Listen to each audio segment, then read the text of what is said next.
मध्य प्रदेश में किसानों को खाद मिलने में आने वाली परेशानी को लेकर विपक्ष ने विधानसभा के भीतर भी अपनी आवाज को बुलंद किया। उन्होंने कृषि मंत्री इंदल सिंह कसाना को घेरने की कोशिश की। हालांकि कृषि मंत्री ने स्पष्ट किया कि यूक्रेन युद्ध के कारण खाद को लाने में 25 दिन की देरी हो गई है। मध्य प्रदेश में खाद की समस्या को लेकर कांग्रेस लगातार भारतीय जनता पार्टी की सरकार को घेरने की कोशिश कर रही है। विधानसभा के भीतर भी नेता प्रतिपक्ष उमंग सिंघार ने कृषि मंत्री से जवाब मांगा। उत्तर प्रदेश के संभल में प्राचीन तीर्थ स्थलों का मिलना जारी है। गुरुवार 26 दिसंबर को एबीपी न्यूज की टीम संभल के बेरनी गांव में उस प्राचीन शिव मंदिर में पहुंची जहां साल 2009 में विष्णु भगवान की 1000 साल से भी अधिक प्राचीन दुर्लभ चतुर्भुज प्रतिमा मिली थी। ये प्रतिमा शिव मंदिर के पास ही एक किसान को खुदाई के दौरान राजा बैड़ के किले के खंडहर से मिली थी, जो मनु काल से भी पुराना बताया जाता है। आगरा पुलिस अपराधियों को सजा दिलाने में उत्तर प्रदेश में अव्वल रही है। आगरा पुलिस के ऑपरेशन कन्विक्शन के तहत वर्ष 2024 में बड़ी संख्या में अपराधियों को जेल भेजा गया और गंभीर अपराधों में शामिल अपराधियों के विरुद्ध कड़ी पैरवी कर अपराधियों को सजा दिलाई जा रही है।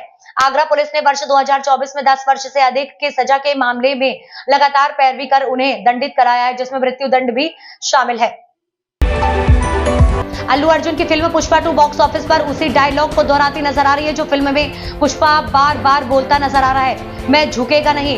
अब अगर आप सोच रहे हैं कि ऐसा क्यों, तो जवाब यह है कि वरुण धवन की मंच अवांटेड हाई एक्शन फिल्म 25 दिसंबर को रिलीज हुई है। उसके बावजूद उसका ओपनिंग डे कलेक्शन पुष्पा 2 के 21वें दिन के कलेक्शन से कम रहा। भारत और ऑस्ट्रेलिया के बीच Boxing Day Test Melbourne Cricket Ground पर खेला जा रहा है। भारतीय टीम अपनी प्लेइंग 11 में एक बदलाव के साथ उतरी। टीम इंडिया के प्लेइंग 11 में शुभमन गिल की जगह वाशिंगटन सुंदर को शामिल किया गया है। बहरहाल अब भारतीय टीम के असिस्टेंट कोच अभिषेक नायर ने शुभमन गिल पर बयान दिया। अभिषेक नायर ने कहा कि शुभमन गिल को बाहर नहीं किया गया।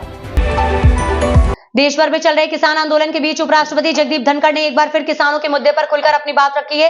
उन्होंने प्रधानमंत्री किसान सम्मान निधि में बदलाव की आवश्यकता पर बल देते हुए कहा कि कृषि और कृषि विकास पर पर्याप्त ध्यान नहीं दिया गया। उन्होंने कहा कि हम कृषि और कृषि विकास पर जनता उतना ध्यान नहीं दे पाए जितना हमें देना चाहिए था।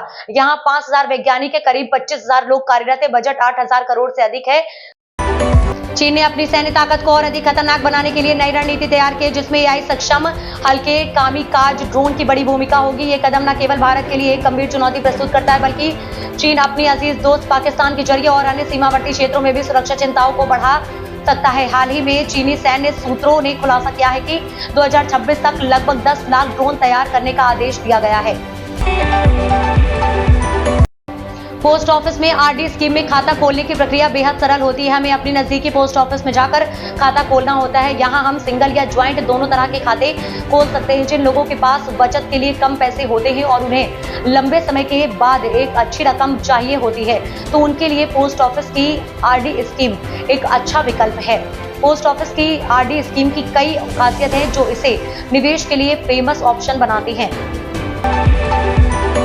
उत्तर प्रदेश सरकार की स्पॉन्सरशिप योजना जरूरतमंद बच्चों के लिए एक वरदान है। इस योजना के तहत पात्र बच्चों को 18 वर्ष की आयु तक हर महीने 4000 रुपए की आर्थिक सहायता प्रदान की जाती है। इस योजना का लाभ उठाने के लिए कुछ पात्रता मानदंडों को पूरा करना होता है, जैसे कि माता पिता की मृत्यु, तलाक या गंभीर बीमारी, बेघर या निराश्रित होना। इसके तहत पात्र बच्चों को 18 वर्ष की आयु तक 4000 रुपए प्रतिमाह आर्थिक सहायता दी जा रही है। आवेदन करने के बाद पात्रता की जाँच होती है और फिर लाभ मिलता है।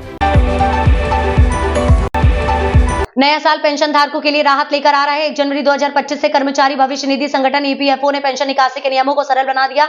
एलपीजी सिलेंडर, कार के दाम और पेंशन 1 जनवरी से होंगे। ये 6 बड़े बदलाव, जेब पर होगा सीधा असर। नया साल शुरू होने से अब 1 हफ्ते से भी कम समय बचा है। नए साल के साथ कुछ नियम भी सामने आ रहे हैं जिनका असर सीधे आपकी जेब पर पड़ेगा।